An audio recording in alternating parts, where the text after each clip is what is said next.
Приветствую вас на канале Книги, Истории, Факты. В этом видео я хочу рассказать 10 тайн мира, удивительные и загадочные места планеты. Из этого видео вы узнаете следующее. Чем на самом деле оказалось собрание мегалитов Зарац-Каррера, который также называют армянским Стоунхенджем, что известно о таинственном строительстве на горе Имантау, где был учрежден Южно-Уральский государственный заповедник, границы которого охраняли не только егеря и охотоведы, но и солдаты внутренних войск. Тайны острова Матуа. Зачем в 1885 году японцы переселили племя айнов с Курил на остров Шикотан? Прошу вас подписаться, а также нажать на колокольчик и выбрать все уведомления. А если это видео вам понравится, прошу поставить лайк. Обращаю ваше внимание, что, как и всегда, в конце видео вас ждет очень интересный бонусный факт для всех досмотревших этот ролик до конца, который вам наверняка неизвестен. И помните, на канале Книги, Истории, Факты вы найдете самые интересные и правдивые факты на совершенно разные темы. Кроме того, несколько самых интересных, популярных, полезных и остроумных комментариев по теме этого видео мы обязательно разместим в заключении следующего ролика с указанием авторов комментариев. А в заключении этого видео мы разместим такие комментарии, которые зрители оставляли к предыдущему нашему ролику. На нашей планете существует очень много удивительных и загадочных мест. В этом видео мы хотим рассказать вам о наиболее интересных, с нашей точки зрения, таких таинственных местах. 1. Загадочные пещеры Барабар. Примерно в 40 километрах к северо-востоку от города Гая индийского штата Бихар, посреди абсолютно плоской желто-зеленой равнины, высится небольшая скалистая гряда протяженностью около 3 километров. В скалах этой гряды находится пещерный монастырь Барабар, древнейший из сохранившихся в Индии. 4 пещеры, вырубленные в скале, относятся к периоду правления царя Ашоки Великого, первого монарха, принявшего буддизм в качестве официальной религии. Изначально монастырь Барабар был буддийским. Он принадлежал секте Адживика, которая во времена правления царя Ашоки была основным конкурентом буддизма. Сами пещеры – дар царя Ашоки этой секте, о чем гласит надпись на одной из стен. Но самой большой загадкой пещер Барабар являются идеально отполированные стены правильной полукруглой формы. В ее центральной части находится известная, своими древнейшими в Индии рукотворными пещерами, группа скалистых возвышенностей, которые называются Барабар. Примерно в 1,5 километрах от них на восток находится еще одно место расположения подобных пещер, относящихся к одному с Барабаром историческому периоду, скалистый холм на Гарджуне. Чаще всего оба эти места упоминаются под одним обобщающим названием пещеры Барабар. Группа Барабар состоит из 4 пещер, а группа на Гарджуне из 3. Пещеры датируются временем Великой империи Маурьев. Они сооружались в период правления императора Ашоки 268-232 годы до нашей эры и его преемника Дашаратхи 232-225 годы до нашей эры. Наряду с 2 пещерами Сонбхандар в Раджгире, они являются самыми древними пещерными храмами Индии. Вот отрывок из книги Бешема «Чудо, которым была Индия». Одной из самых интересных особенностей этих скальных сооружений является то, что они не были ни буддийскими, ни индуистскими, ни джайнскими, а принадлежали несуществующей ныне шраманской секте философов-аскетов-адживиков. Пещеры Барабар являются единственным сооружением, связанным с этой исчезнувшей религиозно-философской традицией адживики. Конец цитаты. Третьей неортодоксальной сектой, возникшей одновременно с буддизмом и джайнизмом, были адживики, группа аскетов, связанных, как и джайны, суровой дисциплиной и также отказывавшихся от всякой одежды. Учение основателя секты Гошалы Маскарипутры во многом напоминает идеи его современника Махавиры, одно время бывшего его другом.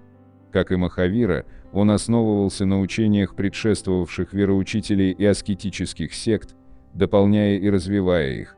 И буддийские, и джайнские источники утверждают, что он был незнатного рода и умер примерно на год раньше Будды, то есть в 487 году до нашей эры, после яростной полемики с Махавирой в городе Шравасти.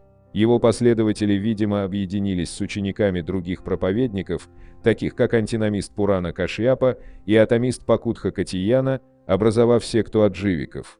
Расцвет секты приходится на эпоху маурьев. Известно, что Ашока и его преемник Дашаратха дарили адживикам пещерные храмы. Однако впоследствии секта стала быстро терять влияние, сохранив небольшое число последователей лишь в маленьком районе восточного Майсура и прилегающих областях Мадраса, где она удерживалась до XIV века, после чего о ней уже больше ничего не было слышно. Тексты адживиков до нас не дошли, и мы о них знаем только из буддийской и джайнской полемики против этой секты. Учение адживиков было, несомненно, атеистическим и отличалось последовательным детерминизмом. Традиционное учение о карме, как известно, утверждает, что состояние человека определяется его прошлыми поступками. Наряду с этим, человек сам может повлиять на свою судьбу в настоящем и будущем при помощи правильного поведения. Адживики отрицали это. Они считали, что существует безличный космический принцип, нияти, то есть судьба, который определяет в мире все, вплоть до мельчайших деталей. Поэтому воздействовать на процесс трансмиграции вообще невозможно. Несмотря на то, что человек никак не может повлиять на свое будущее, монахи секты адживиков предавались суровому подвижничеству, объясняя это предначертанием судьбы. Тем не менее, последователи соперничающих вероучений обвиняли адживиков в распущенности и безнравственности. Адживики Дравидского юга развили свое учение в направлении, близком к эволюции буддизма Великой Колесницы. Гошала стал у них нетленным божеством, наподобие Будды в системе Махаяны, а учение о предопределенности трансформировалось в доктрину, напоминающую взгляды Парменида. Мир вечен и неподвижен, и всякое изменение и движение лишь иллюзия. Здесь усматривается определенное сходство с учением Нагарджуны о пустоте. Все же самое удивительное в пещерах Барабар — это не их уникальная древность, ни принадлежность к давно исчезнувшей загадочной шраманской секте, ни замечательная точность геометрии помещений и поражающее качество полировки гранитных стен и сводов, а то, что эти необычные сооружения были специально спроектированы и построены как акустические пещерные залы для медитаций. Первые 3 пещеры высечены в длинной округлой скале, вытянувшейся с востока на запад на 200 метров и удивительно похожей по своим очертаниям на гигантскую подводную лодку, всплывающую прямо из грунта. Горная порода скалы, гнейс, твердая метаморфическая порода внешне и по своим свойствам очень похожая на гранит, поэтому далее по тексту будут употребляться слова «гранит» и «гранитный». Дорожка ведет к северной стороне скалы, где расположена одна пещера – Каран-Чаупар.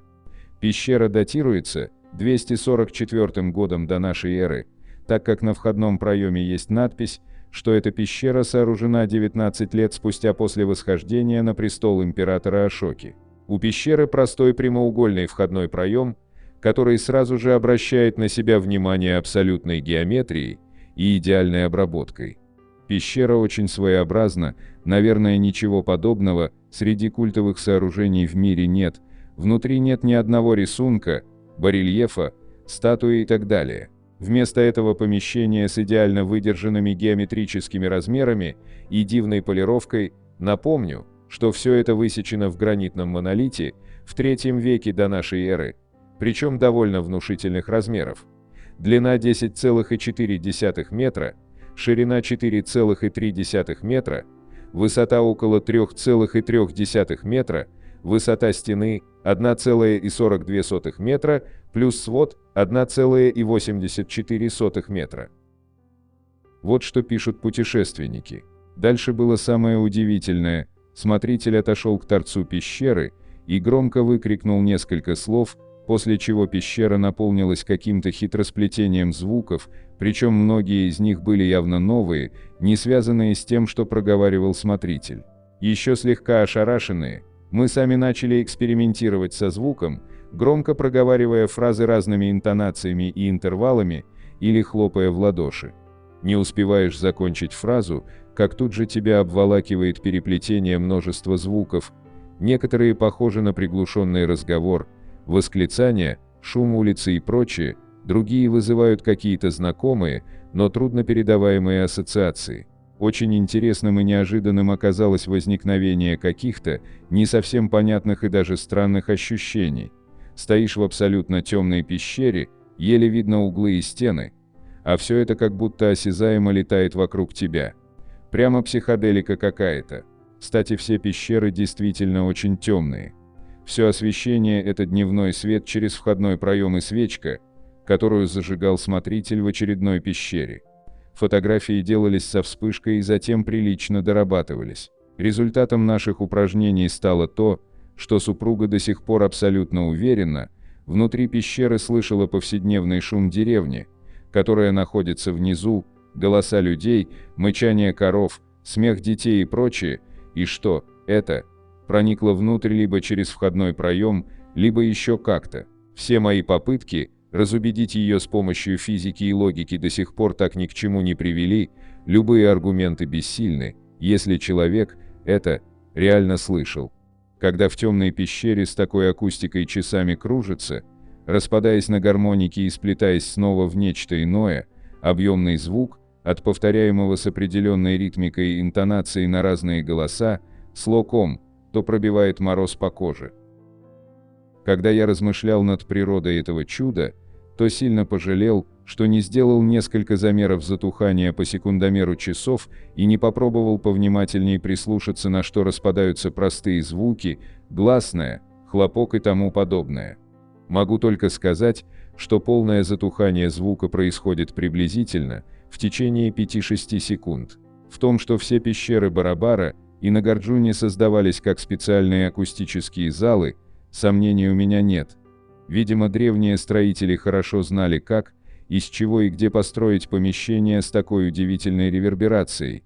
Все пещеры высечены в монолите, имеют практически одинаковые размеры, внутреннюю геометрию. Стены, свод и пол были отполированы с высочайшим качеством. Даже абсолютно прямоугольные проемы у всех пещер одинаковы, вероятно, в этом был какой-то смысл, возможно, служили резонаторными отверстиями.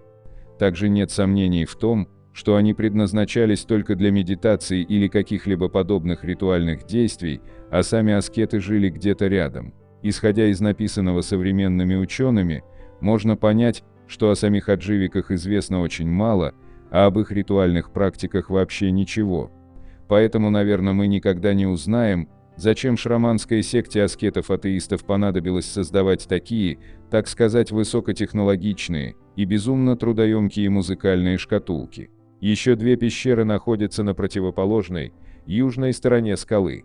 Чтобы попасть к ним, надо подняться на гребень скалы, по каменной лестнице, находящейся рядом со входом в Каранчиупар, и спуститься на противоположную сторону.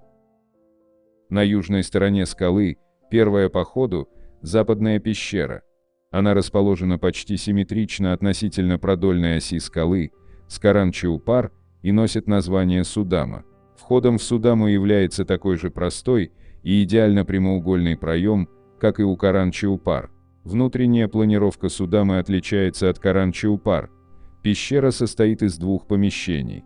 Первое – зал размером 10 на 5,8 метра и высотой 3,6 метра, восточная стена которого прямолинейная. Западная же стена этого зала имеет форму выпуклой дуги с куполом. Стена имеет такую необычную форму потому, что повторяет контур находящегося за ней второго, круглого помещения диаметром 5,8 метра. Полировка в Судаме, вероятно, самого высокого качества среди всех пещер Барабара, а может быть, лучше всех сохранилась, а сама пещера выглядит просто идеально. В круглом помещении полировка стен сохранилась хуже, естественная коррозия, видимо, вызванная просачивающейся в щели водой. Здесь к реверберации добавляется другой акустический эффект, вызванный формой помещения. Голос человека, который стоит напротив тебя, не слышен прямо, вместо этого он громко звучит то у правого, то у левого уха, если периодически немного смещаться. Пещера, согласно наскальной надписи при входе, датируется 12-м годом правления Ашоки, 261 год до нашей эры. Справа, к востоку, от Судамы находится знаменитая пещера Ломас-Риши. Знаменитая, потому что единственная из пещер Барабара имеет резной входной портал, фотография которого является визитной карточкой пещер Барабара. Из двух фотографий Барабара одна обязательно будет с порталом Ломас-Риши. С.П. Гупта и С. Виджей Кумар заявляют, вероятнее всего, портал создавался не адживиками. Скорее всего, он имеет более раннее буддийское происхождение, об этом говорит вереница слонов, движущаяся к ступе в центре дуги, и арка в форме листа пипала. Ломас-Риши, как и Судама, состоит из двух помещений, прямоугольного и круглого, но ее сооружение по каким-то причинам не было завершено, поэтому на плане второе помещение выглядит не круглым, а овальным, его просто не доделали. Даже судя по неокончательным размерам, длина от 10 до 11,1 метра, ширина 5,2 метра, диаметр круглого помещения 5,2 метра, можно судить, что Ломас-Риши задумывалась как копия Судамы. Время и причина, по которым работы в пещере не были доведены до конца, неизвестны. Внутри помещений хорошо видно, каким методом происходило вырубание в скале. Вполне очевидно, что делалось это по определенной технологии, качественным стальным инструментом. Пишут, что у современных ученых до сих пор нет полной ясности по многим аспектам техники обработки камня и железа в Древней Индии. В Индии в последующие годы не искали легких путей. Поражает воображение количество пещерных храмов, целиком вырубленных в твердых горных породах и украшенных огромным количеством колонн, скульптур и барельефов, среди которых много образцов все с той же знаменитой полировкой. В Китае и Юго-Восточной Азии все было не так. Там, как правило, работали с песчаником, известняком, сланцами, глинистыми породами и подобными им по твердости материалами. Гранитные скалы покрыты лишайниками, и ходить по ним даже в сухую погоду надо осторожно. В дождь и туман они просто очень скользкие, и удержаться на наклонной мокрой поверхности практически невозможно, скоростной спуск гарантирован. Мы оценили такие тропинки-пунктиры, когда в дождь обходили пещерный комплекс Канери, вблизи Мумбаи, без них перемещаться по скалам было бы просто невозможно. Вишваджопри, четвертая пещера из группы Барабар, находится примерно в полукилометре от первой пещеры Каран-Чаупар. Сама по себе она большого интереса не представляет, так как является не просто незаконченной, а скорее немного начатой. Намного более интересен путь к пещере по скалам и спуск по Ашока Степс прямо в деревню. В последние десятилетия по неизвестной причине трещины в скале стали очень активно прогрессировать, достигли самой пещеры, воды стали размывать ее свод. Несколько лет назад трещины залатали раствором и залили битумом, похоже, не очень качественно. Еще раньше была сооружена заградительная стенка для того, чтобы в сезон дождей не размывалась площадка перед пещерой. Ашока Степс, ведущая от пещер к деревне, дорожка тропинок пунктиров из прямоугольных выемок, вырубленных на поверхности скал в те же времена, 3 век до нашей эры, что и сами пещеры. 2. Загадочный и мистический Даргавс. Не так давно Армавирское местное отделение Русского географического общества побывало в странном и таинственном месте на Северном Кавказе под названием Даргавс, которое расположено в пригородном районе Северной Осетии, Алании. Именно там расположен памятник всемирного наследия ЮНЕСКО «Город мертвых». Дорога в поселок Даргавс, где расположился средневековый некрополь, идет по очень крутому горному серпантину длиной в 17 километров. Когда подъем закончился и мы остановили машину для короткого привала, открывшийся с высоты в 1200 метров над уровнем моря, вид поразил красотой, далеко вниз узкой змейкой уходила дорога, а прямо перед глазами мощные седые горы с двух сторон образовывали ущелье. Дальше, чтобы добраться до места назначения, самого города мертвых, надо проехать по длинному Дарговскому ущелью. По местным меркам оно очень пологое и широкое, хоть и затеряно высоко в горах. По дну протекает Кизил-Дон, что означает «Красная река». С нее, собственно, и начинается история возникновения средневекового некрополя в Северной Осетии. Это название река получила предположительно после битвы войск аланов с татаро-монгольской армией в 1395 году. Сражение оказалось таким кровопролитным, что вода в реке стала красной. Аланы потерпели поражение, были вытеснены завоевателями в горы, обосновавшись в 5 здешних ущельях. Земли для всех жителей катастрофически не хватало, и даже появилась поговорка, отражающая всю сложность ситуации.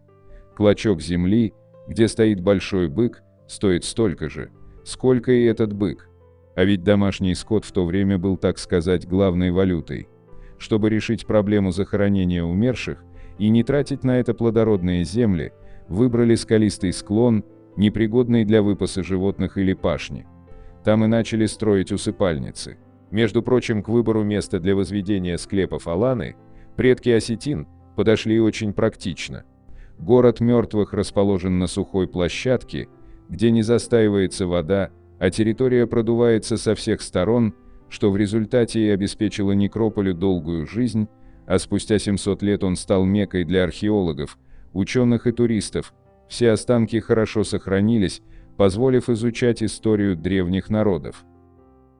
Старинные некрополи частенько притягивают к себе любителей приключений. Не случайно и затерянный в горах Северной Осетии, средневековый город мертвых с каждым годом становится все более популярным среди туристов. К тому же это уникальное место уже почти 7 столетий окутано ореолом тайн и легенд. В том, что впечатление от его посещения сильнее, чем ожидаешь, на собственном примере мы и убедились. Существует несколько легенд, объясняющих появление в Даргавсе города мертвых. Одна из них гласит, что в селение неизвестно откуда пришла девушка невиданной красоты. Все мужчины бросили свои семьи, оставили дела и начали биться друг с другом за право взять девушку в жены. И в дуэлях за красавицу погибло несколько человек. Чтобы разрешить спор, незнакомку отвели на совет старейшин. Но и у стариков, многим из которых давно перевалило за 70 лет, заблестели глаза при ее виде. Они начали спорить друг с другом, забыв приличие.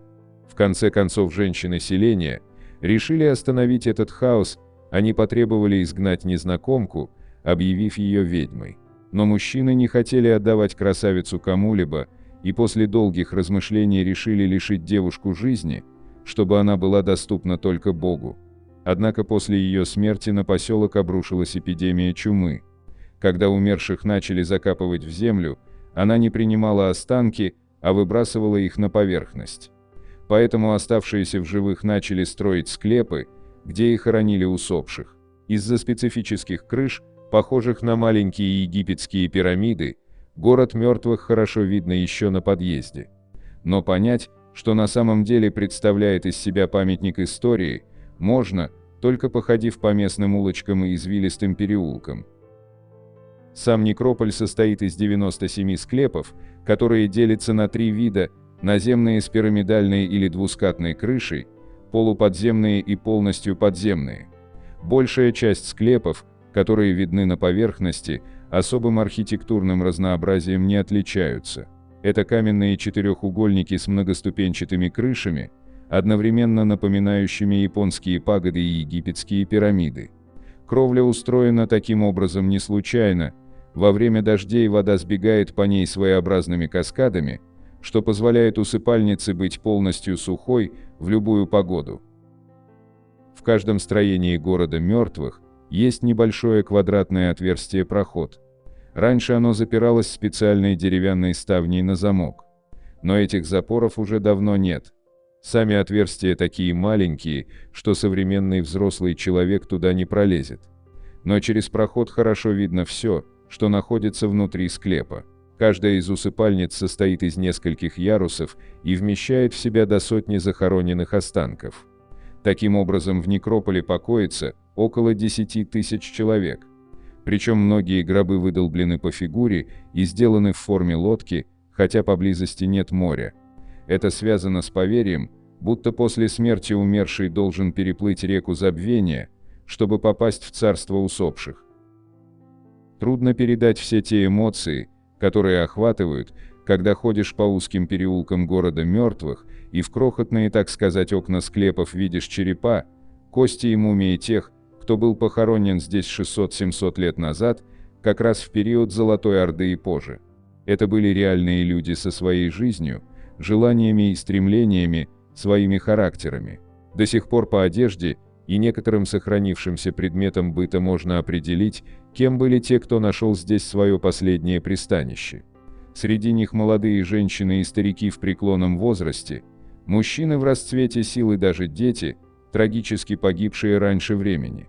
Но все эти захоронения не вызывают ужаса или отвращения, скорее почтения и уважения. Установлено, что в XVIII веке, когда в районе Даргавса свирепствовала эпидемия холеры, заболевшие, дабы не заражать своих родственников, добровольно отправлялись в склепы, захватив небольшие припасы еды и воды, и доживали там свои последние дни. Примерно в то же время на одной из усыпальниц появилась надпись, сделанная красной краской на осетинском языке: «С любовью смотрите на нас. Мы были такие, как вы будете такие, как мы». Доподлинно неизвестно, кто сделал ее, но это обращение к потомкам, пройдя сквозь века, поражает воображение.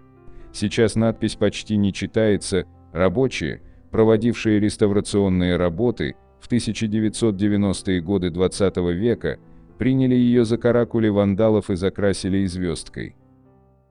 В настоящее время самая большая опасность для города мертвых, как ни странно, это туристы. С одной стороны, очень хорошо, что архитектурный и исторический памятник пользуется такой популярностью у людей. Посмотреть на него съезжаются со всего Северного Кавказа. Особенно повысился интерес почему-то за последние годы. С другой, в городе мертвых нет хорошо отлаженной системы охраны объектов памятника. Порой можно не уследить, как какой-нибудь недобросовестный турист положит себе в сумку один из черепов, взятый из склепа. Доступ-то к ним свободный. А есть любители сделать потом из этих костей пепельницы или пресс-папье. А ведь эти черепа не имитация, они принадлежат реальным людям, жившим в Даргавсе 600-700 лет назад. В итоге, за последние 20 лет значительную часть останков растащили. Сейчас местные власти предпринимают усилия для охраны исторического памятника. Усилено наблюдение за ним, а экскурсии проводятся под более внимательным контролем. 3. Проклятый город-призрак. В 25 километрах от столицы Тайваня Тайбэя в конце 1970-х годов группа компаний под патронатом государства начала строительство гигантского ультрасовременного комплекса Санчжи, который задумывался как прибежище состоятельных людей, желающих отдохнуть от суеты мегаполисов. Проектировал так называемый город будущего Мати Суронен, финский архитектор, известный безумными, но впечатляющими проектами и склонностью к футуристическому дизайну. Возводились дома с круглыми комнатами и изящными мраморными лестницами. Из каждого дома можно было спуститься прямо в океан или бассейн по водной горке со второго этажа. Но вскоре среди строителей начали ходить слухи, что на Санчже лежит проклятие. Происходили непонятные несчастные случаи. Десятки рабочих умирали при загадочных обстоятельствах, а иногда даже без видимых причин. Суеверные тайцы были уверены в том, что этот городок заселен злыми духами. Многие рассказывали о японском лагере смерти, который когда-то давно располагался в здешних местах. Все же, в начале 1980-х строительство 60 домов в форме НЛО из бетона и прочного стекловолокна было закончено. Застройщики даже провели торжественное открытие и ждали, что апартаменты Санчжи вскоре обретут новых хозяев, но желающих купить там недвижимость не оказалось. Возможно, не ко времени пришелся дизайн, а может, виноват был очередной экономический кризис. Распространившиеся слухи о проклятом месте, на котором строились здания, также не способствовали энтузиазму покупателей. Те, кто уже сделал предварительный взнос, потребовали свои деньги обратно. В конце концов, компания-застройщик обанкротилась, а роскошный курорт постепенно превратился в город-призрак. На некоторое время Санджи стал прибежищем бездомных, но вскоре и они покинули странные дома, напуганные духами тех, кто погиб при их постройке. В 1989 году у проекта нашлись новые инвесторы, однако по причине разногласий между ними в конце того же года возобновившееся строительство было окончательно свернуто. Несколько раз правительство выступало с инициативой снести все постройки, но каждый раз такое предложение натыкалось на гражданский протест. Местные жители были уверены в том, что это место проклято, а город стал пристанищем потерянных душ. Разрушить их жилище значит навлечь на себя и весь свой род серьезные беды. Ведь, лишившись домов, призраки пойдут гулять по ближайшим деревням. В 2008 году было достигнуто судьбоносное для Санджи соглашение. По инициативе властей города Новый Тайбэй, курортный город-призрак был разрушен, работы по сносу комплекса начались 29 декабря 2008 года. На его месте намереваются разбить рекреационный парк с оздоровительным комплексом в совершенно ином архитектурном стиле. Не суждено было Санджи стать курортной жемчужиной Тайваня, лишь в памяти останется он как шедевр дизайна и верх инженерной мысли того времени. 4. Армянский Стоунхендж. Говорят, что в Армении нет горизонта, куда ни посмотришь, всюду высятся горы. Есть там и каменные сады, и лабиринты, и даже симфонии. А еще есть целое каменное войско – Зарат-Скарер. 7500 лет назад его воины встали в дозор на высокогорном плато на юге Армении и не собираются покидать свой пост. Среди ученых нет однозначного мнения ни по поводу точного возраста мегалитического сооружения в Армении, ни по поводу его предназначения. Пытаясь датировать менгиры Зарат-Скарера или армянского Стоунхенджа, как его по-другому называют, исследователи сошлись лишь в одном – они старше египетских пирамид. Кто их построил? Местные легенды упорно связывают появление каменного воинства с деятельностью племени карликов, когда-то обитавшего в здешних местах. Маленькие люди затеяли масштабное строительство, но сил у них не хватило, и тогда они позвали на помощь великанов. Те верно в душе были ландшафтными дизайнерами и подошли к делу творчески. Постарались на славу. На площади в 7 гектаров вертикально установили 223 огромных каменных плиты высотой от 1,5 до 2,8 метра. Одни камни выстроили в линию, другие закрутили в эллипс, а третьи сложили буквами «П» и «Т», так чтобы получились дольмены. Комплекс также известен под тюркским названием Гашун-Даш – войсковые камни. По народному преданию, там, на горном плато нашел свой последний приют некий видный военачальник, над его могилой дольмен, а под отдельно стоящими менгирами покоятся с миром его воины. Гробокопатели, принявшие легенду на веру, были разочарованы, под менгирами им не удалось найти ничего, ни самих останков, ни богатого вооружения и экипировки. Поющие камни, или караундж, это все те же камни, слагающие армянский Стоунхендж. Дело в том, что у 80 из них есть интригующая отметина, сквозное отверстие в верхней части. В том, что это творение рук человеческих, нет никаких сомнений, но с какой целью древние люди проделали их? Вряд ли только для того, чтобы насладиться музыкой камней, хотя, конечно, ветер, попадая в отверстие, и сейчас выводит такие мелодии, что иному композитору впору завидовать. Но все-таки 7000 лет назад у людей были куда более утилитарные потребности. А это значит, что у отверстий должно быть практическое назначение. Какое?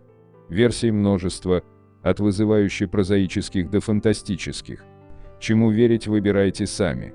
Американская исследовательница Соня Коул в книге «Неолитическая революция» доказала, что территория нынешней Армении была родиной современных злаковых растений пшеницы и ячменя. Кроме того, по ее мнению, именно в Армении впервые одомашнили лошадей и овец.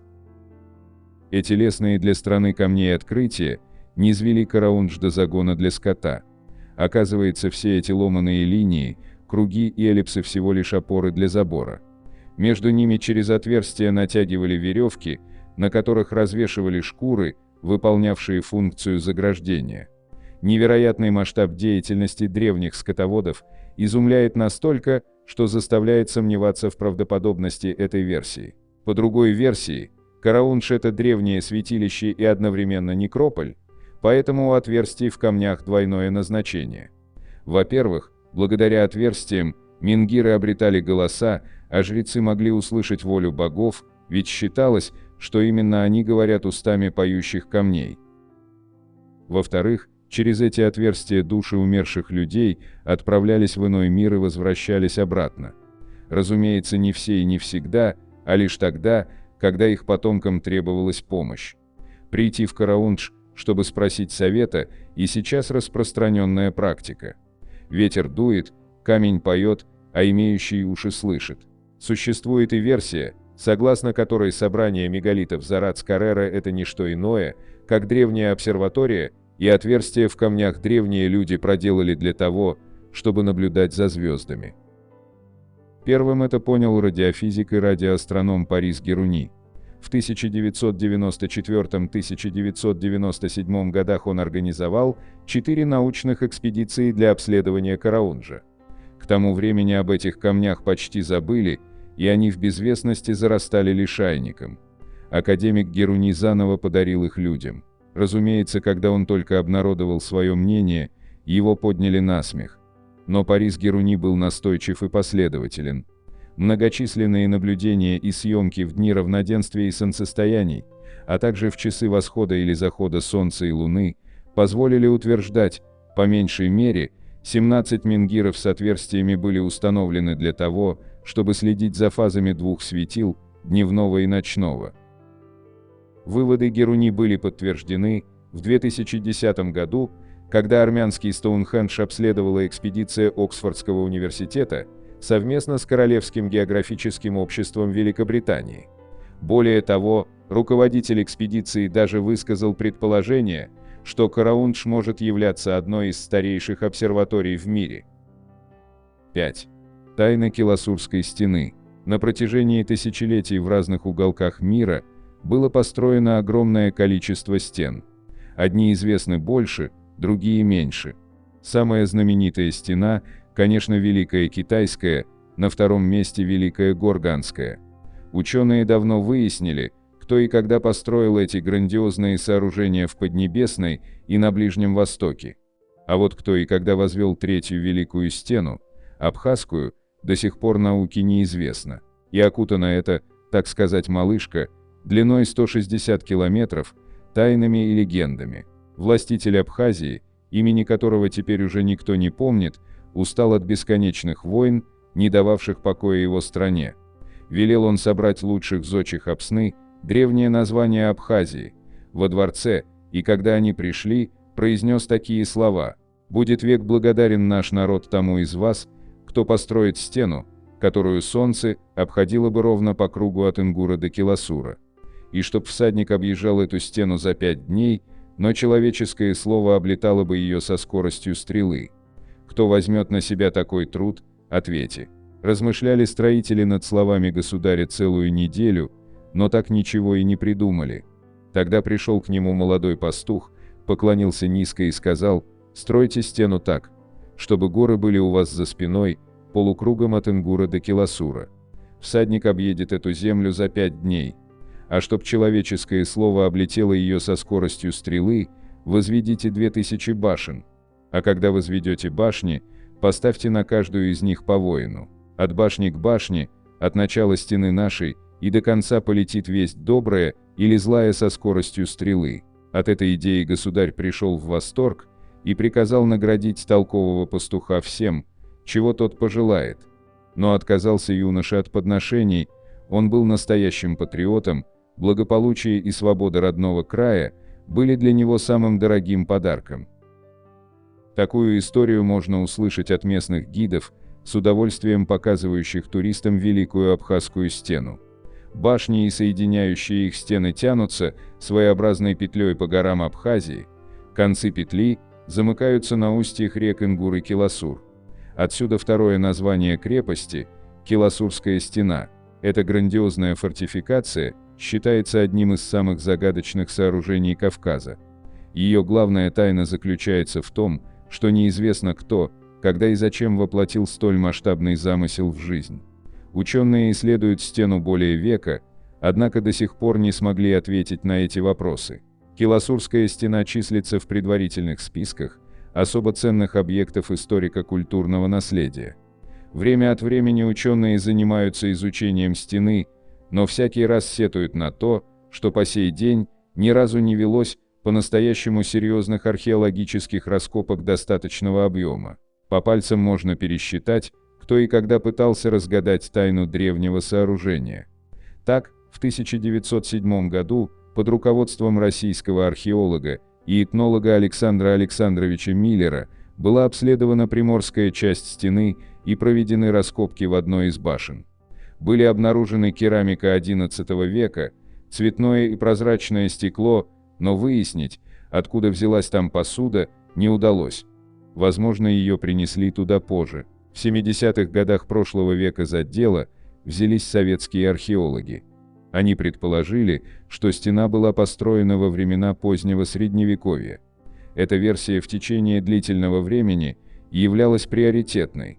В 2013-2014 годах абхазские и российские специалисты снова засучили рукава. Их ожидал сюрприз.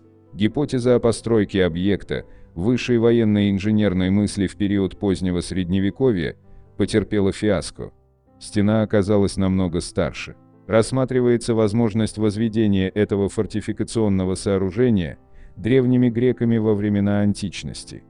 Также тут могли отметиться и другие прекрасные зодчие византийцы. Кто им мешал начать стройку века еще в VI столетии, когда там правил византийский император Юстиниан, задумавший оборонять свои владения от живших к северо-востоку горцев. Не исключено, что туда добрались и персы-сасаниды во второй половине VI века и, дабы укрепиться на новых территориях, возвели защитное сооружение. Пока же экскурсоводы Сухума рассказывают туристам несколько версий возникновения этого уникального памятника. Одна из них – Менгрельская, согласно которой Киласурскую стену построил в 1640-1650 годах владетельный князь Мигрелии Ливан II Дедиани для защиты своих владений от нападений со стороны своих бывших вассалов, правителей Абхазии. Менгрельскую версию со всей страстностью продвигал в жизнь профессор Юрий Николаевич Воронов, уроженец тех мест и идеолог независимости Абхазии, убитый за свои политические взгляды. Он писал: в последний период своего правления, 1640-1657 годы, Ливан был вынужден перейти к организованной обороне своих владений, выразившейся в возведении и укреплении фортификационных сооружений на границе с Абхазией. Арканджело Ламберти сообщал, что владетели Мигрелии с весьма большими расходами возвели стену длиною в 60 тысяч шагов, и на известном расстоянии в ней находятся башни, охраняемые значительными отрядами стрелков. На карте другого итальянского миссионера, Кастелли, над выразительным изображением Киласурской стены имеется надпись: «Стена в 60 тысяч шагов, для сдерживания абхазов предназначенная». Грузинский царевич, историк и географ Вахушти, по этому поводу писал: к востоку от Анакапии от моря до гор Ливан Дедиани провел стену большую, дабы абхазцы не могли спуститься в Мигрелию. Как бы то ни было, но стена была построена на славу и производила сильное впечатление своими размерами. Число башен вдоль стены оценивается по-разному, вплоть до нескольких сотен. Каждая такая башня была миниатюрной крепостью, высотой 8-12 метров с 3 рядами бойниц. Сегодня от внушительного средневекового оборонительного сооружения, опоясывающего Сухум, остались редкие развалины отдельных башен и крепостей. Сразу за восточной границей Сухума, возле устья реки Киласур, сохранились развалины прямоугольной в плане Киласурской башни из валунов, скрепленных известковым раствором. Больше всего оборонительных сооружений сосредоточено в начале стены от реки Киласур до реки Моква. На эти почти 60 километров приходится более 200 башен, из которых около 100 в хорошем состоянии, остальные сильно разрушены. Расстояние между башнями от 40 до 120 метров, в пересеченной местности 300 метров и более. На протяжении оставшегося расстояния до Ингура стоят лишь 4 отдельные башни. 6. Ковчег судного дня. Впервые о таинственном строительстве на горе Имантау, расположенной недалеко от Магнитогорска, заговорили еще в конце 1970-х годов. Именно тогда там был учрежден Южно-Уральский государственный заповедник, куда не могли попасть посторонние. Причем охраняли границы заповедника не только егеря и охотоведы, но и солдаты внутренних войск. Все работы на подземном объекте в районе Имантау вело Управление строительства номер 30, входящее в структуру Министерства обороны СССР, которое считается самой большой строительной организацией в мире. Оно насчитывает более 1000 подразделений и специализируется на возведении особо важных объектов наземного и подземного размещения. Сам спецобъект состоит из нескольких населенных пунктов: станция Юша, город Татлы, город Межгорье. Комплекс имеет несколько названий. В 1979 году он назывался Уфа-105. Все работы в районе горы Имантау велись в условиях строжайшей секретности. Кстати, Имантау в переводе с башкирского «плохая гора». Даже местные жители очень мало знали о том, что там строилось в 1970-е годы и для чего предназначены огромные шахты и подземелья в толще горы. К Имантау подвели линию электропередачи, железнодорожную ветку. От Магнитогорска к ней ведет автомобильная дорога. Что же находится внутри горы? По мнению экспертов, в горе Имантау расположен огромный подземный город, в котором в течение длительного времени могут проживать около 300 тысяч человек. По неподтвержденным данным, в подземном комплексе, поделенном на так называемые дома, создана вся необходимая инфраструктура, подведены коммуникации, налажены системы жизнеобеспечения. Сам комплекс состоит из системы шахт диаметром 30 метров. Примечательно, что территория, где находится этот подземный город, представляет собой гигантский аккумулятор воды. Здесь берут начало множество рек и речушек, притоков реки Белой. Ученые полагают, что при взрыве в этом районе термоядерного заряда вода в подземном комплексе будет оставаться чистой более 300 лет. Чтобы сохранить в тайне строящийся на Имантау объект, были предприняты беспрецедентные меры. Вокруг горы установили множество КПП, службу на которых несли солдаты внутренних войск. Пропуска для лиц, допущенных в район строительства, регулярно менялись примерно раз в 3 месяца. При увольнении в запас все военнослужащие давали подписку о неразглашении. Гражданские и вольнонаемные строители получали специальную надбавку, так сказать, за секретность. Горную породу из подземных выработок и штолен вывозили по ночам на огромных самосвалах. Строительство подземного города шло ударными темпами. Гору пересекали подземные тоннели, по которым могли свободно ездить автомашины. Никто точно не знает их протяженность. Говорят, что общая длина подземных выработок достигает 500 километров. Один из военнослужащих, работавший водителем грузовой машины, рассказал, что как-то раз он должен был доставить на строительство таинственного объекта какой-то особо важный груз. У въезда в туннель за руль его грузовика сел прапорщик, а ему было предложено подождать у входа. Когда грузовик вернулся, солдат посмотрел на спидометр и по нему узнал, что в подземелье машина проехала около 100 километров. Строящийся объект часто посещали с инспекцией руководители Министерства обороны и даже кое-кто из руководителей СССР. Для таких визитов на вершине горы была построена специальная посадочная площадка для вертолета. Все это лишний раз говорит о большой государственной важности этого объекта. В Советском Союзе велась активная подготовка к возможной ядерной войне с США. Строились не только шахты для межконтинентальных баллистических ракет, но и своего рода ковчеги, где люди могли укрыться от атомного взрыва. 7. Врата в ад. Древнеримские жрецы убивали жертв смертельным газом.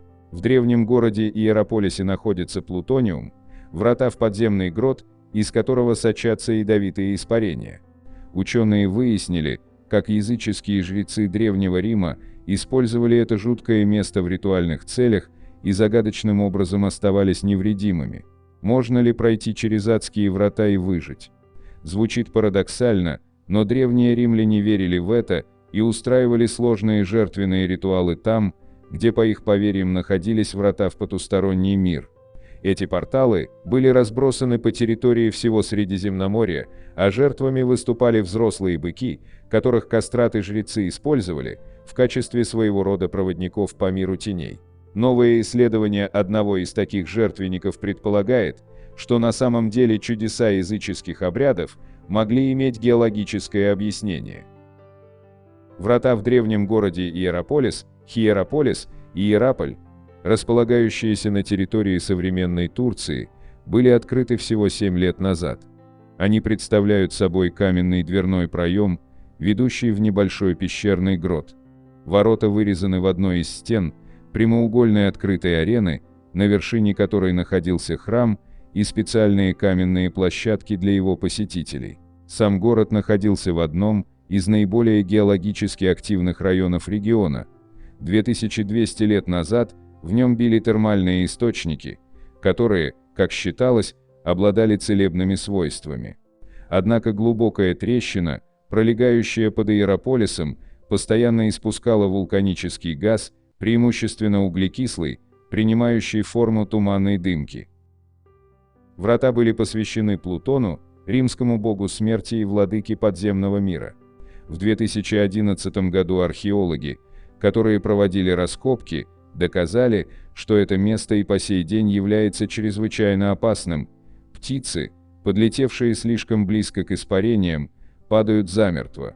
Исследовательская группа, возглавляемая вулканическим биологом Харди Пфансом из Университета Дуйсбурга-Эссена в Германии, более подробно изучила смертоносный потенциал древней святыни. Пфанс и его коллеги измерили концентрацию углекислого газа на арене в течение суток. Картина получилась весьма интересной. На протяжении суток ультрафиолетовые лучи и солнечное тепло рассеивают газ, но по ночам, когда воздух остывает, более тяжелый углекислый газ опускается вниз и образует туманную пелену, своего рода озеро из газа. На рассвете оно особенно ядовито, концентрация углекислого газа, которую ученые измерили в 40 сантиметрах выше уровня арены, достигает 35%, а этого достаточно для удушения животных и людей в течение нескольких минут. Однако ученые отметили, что с высотой концентрация ядовитых паров быстро падает. Пфанс предполагает, что жрецы-евнухи, вероятно, приносили жертвы на рассвете или в вечерние часы, когда концентрация газа была наивысшей. Жертвенные животные часто не были достаточно высокими, а потому могли дышать только ядовитыми парами. В результате у них начинала кружиться голова, они клонились еще ниже, вдыхали еще больше газа и вскоре погибали от удушья. А вот священники были достаточно высокими, что позволяло им держать головы над опасным газом. Возможно, для подстраховки они становились на камне. Страбон, древнегреческий историк, который посетил Плутониум в Иераполе около 2000 лет назад, записал, что жрецы могли даже поместить свои головы прямиком в адские врата и не пострадать. Ученый предположил, что этот иммунитет, скорее всего, был вызван кастрацией. Его современный коллега же полагает, что жрецы просто хорошо изучили химический состав местности. К примеру, они были достаточно осторожны, чтобы не подходить к вратам слишком близко, и спускались туда лишь в полдень, когда уровень газа на арене был минимальным. Однако археолог Франческо Дандрия из Университета Саленто в Лечи, Италия, который возглавлял команду, обнаружившую плутониум в Иераполе в 2011 году, в этом не уверен. Его команда обнаружила множество масляных ламп в непосредственной близости от портала, свидетельствующих о том, что жрецы спускались в гроты в вечерние часы, несмотря на опасный уровень углекислого газа. Вероятно, другие святилища функционировали по схожему принципу. Гил Ренберг, изучающий древнюю религию Греции и Рима в Университете Небраска, Линкольн, уверен, что исследование Пфанца позволит определить точное местоположение и других, так сказать, входов в преисподнюю, расположенных в местности под названием Акарака, которая также является частью современной Турции. 8. Закрытый египетский город Завиит-эль-Ириан. В городе Нижнего Египта Завиит-эль-Ириан, что между Гизой и Абусиром, находится недостроенная пирамида Древнего Царства. На западе от города, в пустынной местности, находится некрополь с аналогичным названием, в который входят 2 пирамидальных комплекса и 5 мастаб-гробниц в виде усеченных пирамид. Этот комплекс представляет собой огромный интерес для египтологов, но находится на территории военной базы, и доступ для гражданских лиц к ней закрыт с 1964 года, раскопки там строго запрещены.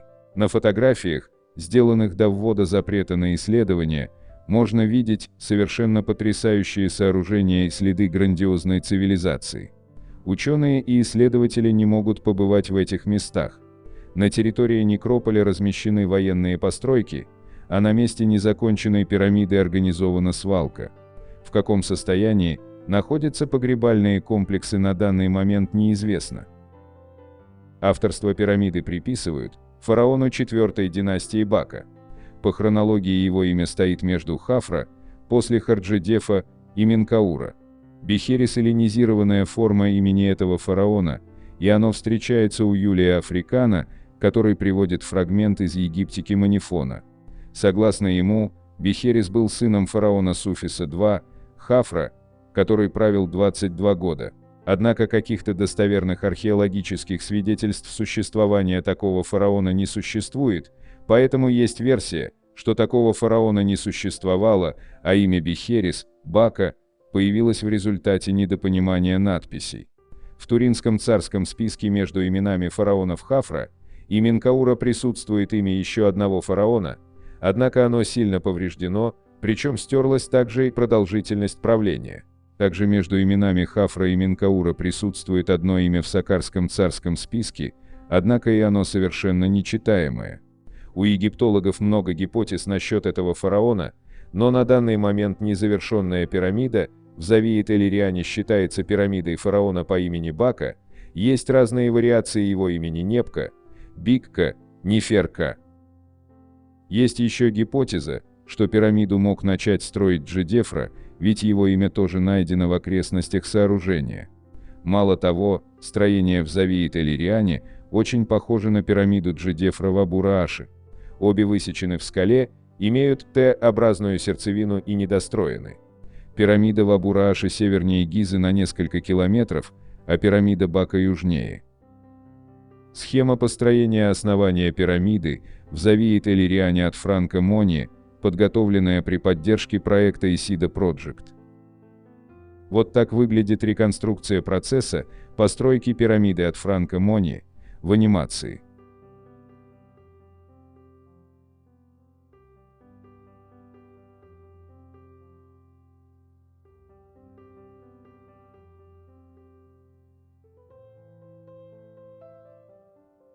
Первые описания объекта были сделаны в период между 1842 и 1846 годами немецким египтологом Карлом Лепсиусом. Он исследовал найденную им пирамиду и ее окружение, маркировал пирамиду как пирамида Лепсиуса XIII. Изучать и раскапывать пирамиду стал итальянский археолог Алессандро Барсанти в 1904-1905 годах. Алессандро во время раскопок расчистил подземную часть пирамиды и нашел остатки блоков наземной части. Общий размер пирамиды составил 200 на 180 метров. Вход начинается с понижающегося коридора, затем идет горизонтальный участок, который переходит в каменную лестницу. Особенность пирамиды в том, что она разделена на 2 части, а посередине расположен высокий гладкий выступ, затем еще один горизонтальный коридор. Котлован заполнен каменными блоками на глубину 4,5 метра. Снизу уложены блоки из известняка, а сверху гранитные блоки, каждый весом в 9 тонн. В центре покоится блок весом 43 тонны, тоже из гранита. На западной стороне погребальной камеры в пол вмурован гранитный саркофаг овальной формы. Саркофаг ориентирован по оси север-юг. Он был пуст, и археологи считают, что в нем не было захоронения. Размеры саркофага: длина 3,15 метра, ширина 2,22 метра, глубина 1,5 метра. Внешняя крышка имеет размеры 2,95 на 1,90 на 0,23 метра. Алессандро Барсанти поднял известняковые блоки весом от 3 до 4 тонн. На многих из них бригадами каменотесов были найдены пометки черной и красной красками, но первый иероглиф в имени фараона не был прочитан. На одном из блоков можно было распознать имя, которое заканчивается на «К», однако первый иероглиф прочитать невозможно. Алессандро сделал не факсимиле, а небрежную зарисовку, в результате чего иероглиф невозможно распознать. Кстати, всего он зарисовал около 60 надписей. Поэтому археологи и расходятся во мнении, как звали хозяина этой пирамиды, и также продолжают обсуждать датировку пирамиды Бака. Свои раскопки Алессандро вел до самой своей смерти. Он верил, что под полом погребальной камеры есть еще пустоты, где и находится настоящая погребальная камера. Такую уверенность ему придал случай, который произошел 31 марта 1905 года.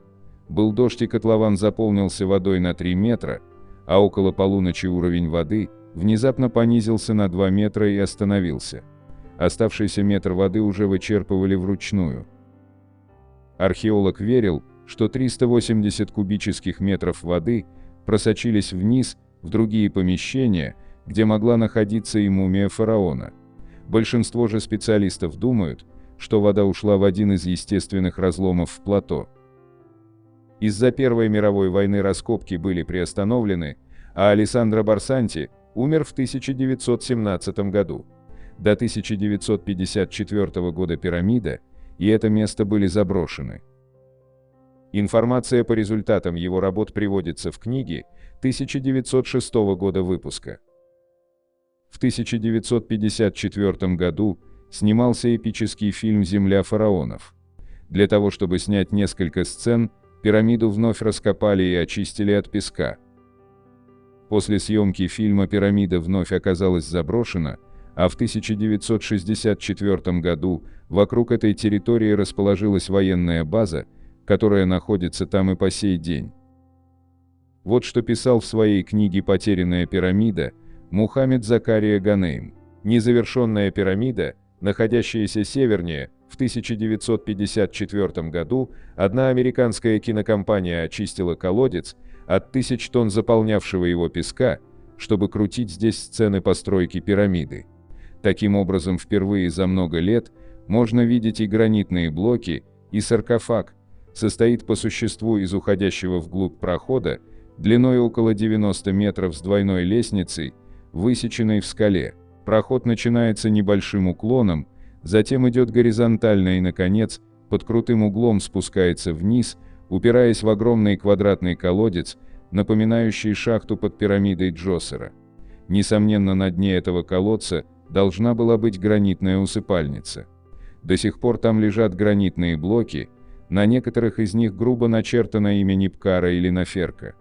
Там же стоит великолепный саркофаг из красного гранита. Он стоит, каким его оставили здесь почти 5000 лет назад. Однако и огромный колодец, и входная галерея лежат под открытым небом. Пирамида, которая должна была их прикрыть, так и не была никогда воздвигнута. Сейчас пирамида занесена песком. Археологи сходятся во мнении, что незаконченную пирамиду Бака надо исследовать еще раз с использованием современных знаний и технологий. Учитывая, что пирамиду постоянно заносят песком и ее никто не расчищает, погребальную камеру затапливает грунтовыми водами, а судя по снимкам из космоса, она к тому же заросла деревьями, кустарниками и, вероятно, засыпана мусором, то надежд, что ее когда-нибудь исследуют более пристально, уже не остается. 9. Тайна узелкового письма. При въезде в замок Недзице красуется надпись: «Осторожно! Привидение!». Но это предостережение не только не отпугивает посетителей, напротив, привлекает их сюда со всех уголков Европы. Впрочем, ни одна белая дама, знаменитый призрак замка, прославила его далеко за пределами Польши. Любителей средневековых тайн куда больше интересуют сокровища инков, спрятанные, как гласит предание, в стенах старой крепости. История замка захватывает дух. Как водится, он был построен в самом выгодном месте, на крутом берегу реки Дунаец, недалеко от села Недзица. В честь села замок и получил название. Правда, местные жители также ласково называют его Дунаец. Хотя сегодня о скалу, на которой возвышается замок, бьются уже воды неспокойного Дунайца от Чарштынского водохранилища. Вдали, за замком, виднеются пенины, необычайно живописный горный кряж на границе между Польшей и Словакией. Где-то за ними выступают вершины Татр. Вся эта красивейшая местность в наши дни манит туристов, а в старину любой маломальски обеспеченный человек мечтал владеть этими землями. Часто борьба за территорию велась не на жизнь, а на смерть. Поэтому на скале, высотой 556 метров, давным-давно были построены оборонительные сооружения, на месте которых в XIV веке представители знатного дворянского рода из Венгрии воздвигли величественный замок с целью защиты северных границ страны. В течение века замок был собственностью подданных венгерской короны. Здесь решались финансовые вопросы между венгерскими и польскими королями. В 1412 году польский король отправил в замок своих подданных с большой суммой денег, предназначенных венгерскому королю Сигизмунду в качестве выкупа за 16 городов области Спиш. Мадьяры слово сдержали, и вскоре местные земли стали собственностью поляков. В 1470 году польский аристократ по имени Запальяй получил замок Дунаец в свое полное распоряжение.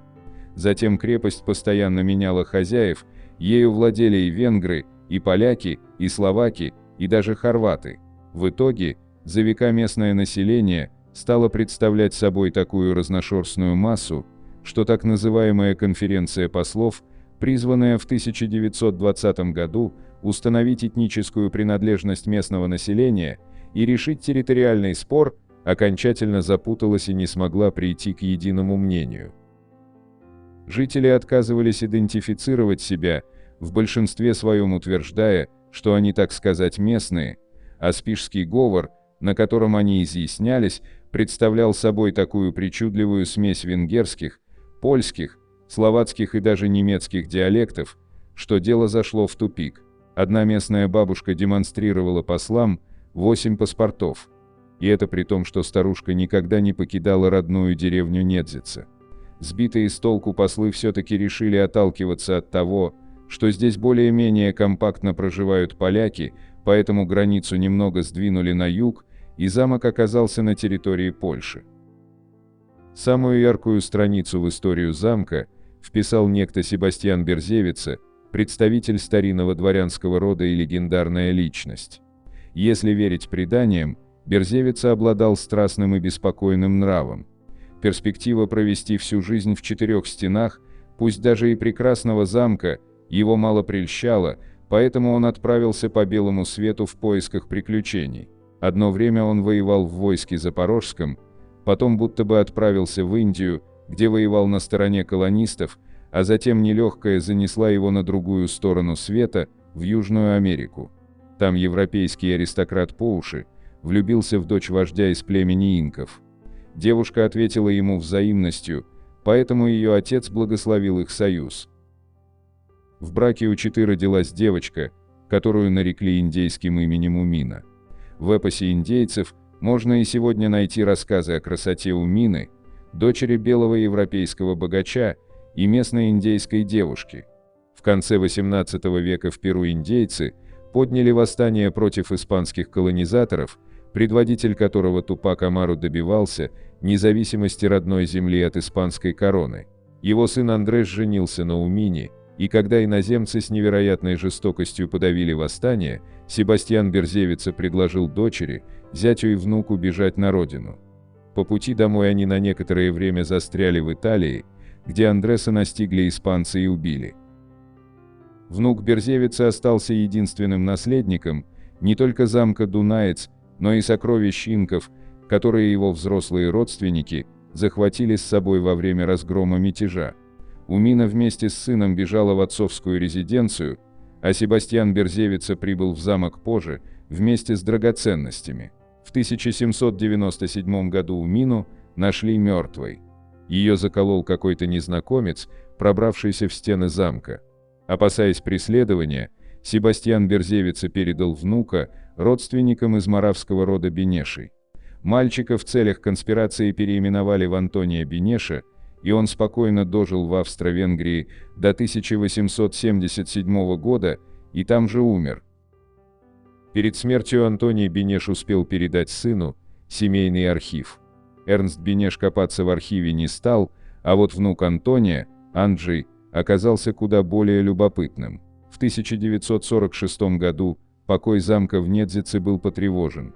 В ворота въехал автомобиль, из которого вышел представительный мужчина в строгом костюме и шляпе. А уже через некоторое время часть крепостной стены была разобрана, и на белый свет извлечен странный предмет – оловянная труба. Когда ее вскрыли, выпала еще более странная вещь, смотанные в клубок веревки и нитки с узелками из шерсти южноамериканских лам. Это оказалось кипу, так сказать, счеты инков, которые служили им с самыми разными целями. С их помощью индейцы производили подсчеты, с ними по имперским дорогам передвигались посыльные курьеры Часки и передавали зашифрованную в кипу информацию. Узелковое письмо было настолько популярным у инков, что со слов испанского хрониста Хосе де Акоста вся империя инков управлялась посредством кипу, и никто не мог избежать тех, кто вел подсчеты с помощью узлов. Анджей Бенеш сообщил, что смог найти кипу благодаря тому самому семейному архиву. Далее в его планы входило отыскать сокровища своих предков. Но для начала ему нужно было найти специалиста, который сумел бы прочитать узелковое послание. А таких в Европе отыскать не удалось. Анджей Бенеш собирался отправиться на другой конец света в Перу, чтобы прочитать письмо. Так или иначе, Бенеш организовал экспедиции в Перу, но в 1972 году вся группа поисковиков из Кракова пропала бесследно. После этого Анджей Бенеш стал пресекать все разговоры на эту тему. А потом случилась трагедия. 26 февраля 1976 года партийный функционер Бенеш председательствовал на конференции. Очевидцы вспоминали, что в тот день он был чем-то взволнован. Вечером его автомобиль разбился на трассе Варшава-Гданьск. Свидетелей аварии не было. Причины автокатастрофы установить не удалось, как и цель поездки члена польского Сейма. Позже семейный архив сгорел во время пожара в доме Бенеша. С тех пор людская молва гласит о том, что сокровища прокляты. Их стерегут духи инков. А в замке Дунаец можно увидеть белую даму, привидение в белом. Говорят, это призрак Умины. Сотрудники замка, в котором нынче находится музей, не спешат рассказывать посетителям о драгоценностях инков. Они верят, что не только тот, кто пытается их найти, но и тот, кто говорит о них, будет наказан. Местное население также не спешит раскрывать старинные тайны, помня о проклятии. Но это, конечно же, не мешает охотникам за сокровищами искать легендарный клад. Впрочем, пока безуспешно. 10. Тайны Матуа. Матуа – один из немногих необитаемых островов, входящих в Большую гряду Курил. Но именно он, этот небольшой участок суши, таит в себе столько тайн, что их вполне хватило бы на все Курильские острова. По одной из версий, в переводе с айнского языка Матуа означает «адская пасть». Чуть более полувека назад здесь бурлила жизнь, причем не только на земле, но и под землей. Сегодня остров Матуа абсолютно безлюден. Здесь нет охотников, геологов, горняков, нет туристов и даже в эфире полная тишина. В устье единственной на весь остров реки Хисупа когда-то обитало племя айнов в количестве 200 человек. В 1885 году всех айнов с Курил японцы переселили на остров Шикотан. Сегодня об аборигенах ничто не напоминает, зато об оккупировавших остров японцах сообщает каждый клочок суши. В выселе Файнов жители страны восходящего солнца разместили на Матуа сторожевой пост, метеостанцию, станцию по охране котиков, рыболовный пункт, песцовый приемник. И это было только начало. Со временем потомки самураев решили перевести на Матуа 41-й отдельный полк армии Японии. Несмотря на то, что остров был надежно защищен неприступными скалами и высокими берегами, новые хозяева возвели на острове целую сеть укрепительных сооружений. В качестве рабочей силы использовали то ли военнопленных китайцев, то ли корейцев, то ли и тех, и других вместе взятых. На острове нет ни одного захоронения. Возникает вопрос, неужели люди не умирали? Климат там суровый, а японцы вряд ли особо церемонились с пленными. Может, тела увозили отсюда и предавали земле в другом месте или бросали в море. Последняя версия выглядит наиболее правдоподобно. Как бы там ни было, но эту тайну японцы не выдают до сих пор, как, впрочем, и остальные. К концу войны Матуа превратился в неприступную крепость посреди океана, взять которую было проблематично. Он представлял собой подобие муравейника, настолько был изрыт подземными ходами, галереями, окопами, блиндажами, противотанковыми и противопехотными траншеями, артиллерийскими и пулеметными дотами. Эти подземные коридоры, порой двух- и даже трехэтажные, постоянно петляли, образовывали тупики и лабиринты. Наземные постройки, не менее извилистые, соединялись между собой единой подземной галереей. То есть, находясь в одном конце острова, можно было совершенно спокойно попасть в другой по подземному переходу. Тем не менее, на Матуа есть единственный дот, не связанный подземным переходом с общей подземной системой острова. У него вообще нет подземного выхода. Поэтому наши пограничники называли его дотом смертников. Почти везде по верхней линии обороны шла узкоколейка, по которой ходили вагонетки для централизованной подачи боеприпасов. Все доты располагались в определенной последовательности для эффективного использования перекрестного огня. До сих пор доты находятся в прекрасном состоянии, несмотря на то, что японцев тут не наблюдается с 1945 года. Что и говорить, военные инженеры получали свои йены не за красивые глаза. Особый интерес вызывает и то, как японцы обустроили свой быт на острове. Каждому офицеру в отдельной казарме полагалась своя маленькая комнатка с узким коридором. Комнаты обогревались печками, а несколько печей отапливали баню. В парной имелся небольшой бассейн с каменными сиденьями по бокам, вода в котором, судя по всему, постоянно подогревалась. Еще одна достопримечательность Матуа – это искусственно созданная руками японцев огромная сопка с правильными округлыми очертаниями, высотой почти 125 метров, возвышающаяся над окрестностями и уступающая лишь хозяину острова вулкану Фуйо или пику Сарычева. В сопке располагался целый комплекс сооружений – казармы для солдат, госпиталь, штаб, склады и прочее. И здесь строители показали, на что способны, все камни тщательно обтесаны и идеально подогнаны друг к другу. Однако постройки не идут ни в какое сравнение с аэродромом. Это просто шедевр военно-инженерного искусства, не зря японцы им так гордились. Две параллельные полосы, длиной по 1570 метров и шириной 35 метров были покрыты превосходным бетоном. О качестве бетона можно судить хотя бы потому, что он сохранился в лучшем виде до наших дней и на нем практически нет трещин. Аэродром расположен таким образом, что ветра, которые господствуют на Матуа, не могли помешать ни взлету, ни посадке самолетов. Но самое поразительное то, что взлетное поле с подогревом. К полосам из местных термальных источников, бьющих на склоне вулкана, по специальной забетонированной канаве подводилась вода, имеющая одинаково высокую температуру круглый год. Желоба шли между двумя параллельными взлетными полосами, и под каждой из них были проложены трубы. По ним горячая вода и циркулировала всю длину полос, после чего она уходила в третью полосу, затем разворачивалась и шла обратно. В итоге аэродром находился в полной боевой готовности круглый год даже в самые лютые морозы и снежные бури. Его не нужно было чистить ни от наледи, ни от снега.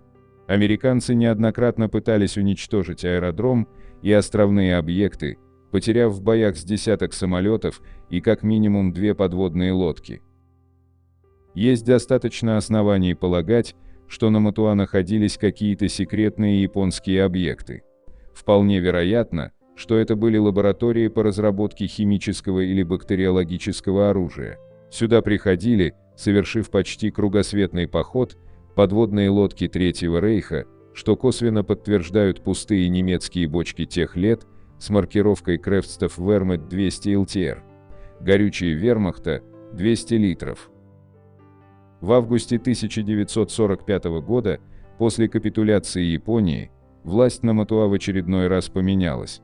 Японцы позаботились о том, чтобы скрыть от русских свои секреты. Времени на то, чтобы уничтожить все имеющееся там военное имущество или скрупулезно спрятать его до лучших времен, было предостаточно. На острове не было найдено ни одного самолета, танка или орудия. На 3811 сдавшихся японских солдат и офицеров в наличии оказалось всего-то 2127 винтовок. При этом летчики, моряки и артиллеристы куда-то исчезли, а в плен попали лишь стройбатовцы да вспомогательный персонал. Возможно, это была так называемая похоронная бригада, которая консервировала остров и все прятала. Есть мнение, будто японцы утопили технику и секретное оборудование в море, либо спрятали под землей, взорвав пути подходов к подземным складам. До сих пор на острове встречаются замаскированные узлы и агрегаты военной техники, странные номерные стержни с резьбой, о предназначении которых можно только догадываться. В 1946 году остров находился уже под советским флагом. Там стояли пограничная застава и воинская часть, по всей видимости, обслуживающая радары. Разломанные установки и свалки электронного оборудования 1960-70-х годов разбросаны по всему острову. В юго-восточной части острова располагались 2 населенных пункта – Сарычево и Губановка. В 1952 году на Матуа во время землетрясения под снежной лавиной погибло 16 пограничников. В конце 1970-х годов там пропали 3 пограничников. Сержант и 2 рядовых бойцов из любопытства спустились в одну из вентиляционных шахт круглой сопки, и больше никто их не видел. В 2000 году погранзастава сгорела, и пограничники навсегда покинули остров. С тех пор он так и стоит заброшенный, и только птицы да звери хозяйничают на этом клочке суши. Кажется, дух Матуа, о котором твердили еще айны, не позволяет никому прижиться на этом острове. На этом я бы хотел закончить это видео с 10 тайнами мира, удивительными и загадочными местами планеты. Ну и уже по традиции, для всех досмотревших этот ролик до конца, предлагаю узнать бонусный факт. Мегалитические блоки Баальбека в Ливане. Последние раскопки. На этой фотографии австралийский исследователь Энтони Делеа рядом с известным незаконченным камнем беременной женщины в известняковом карьере на Баальбекской террасе в Ливане. Почему этот мегалит так называется, можно лишь догадываться. Вид сбоку показывает реальный масштаб камня. Работа над ним, кажется, таинственной и внезапно прекратилась. Если бы он был завершен, то весил бы около 1200 тонн. По размерам камень достигает 20 с небольшим метров в длину, более 4 метров в ширину и около 4 метров в высоту, не является параллелепипедом. Во время недавних раскопок слева от камня беременной женщины были обнаружены огромный блок и лестница. Обратите внимание на крупный масштаб камней, которые установлены на месте.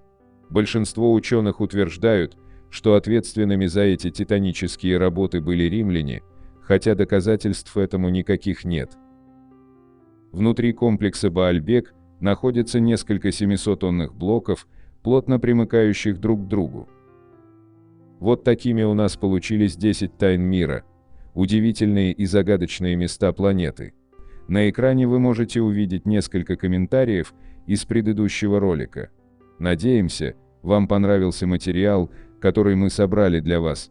Оставляйте комментарии, ставьте лайки, делитесь своим мнением о ролике, знали ли вы бонусный факт, все это очень важно для нас и позволяет продолжать радовать вас новыми, надеемся, еще более интересными видео.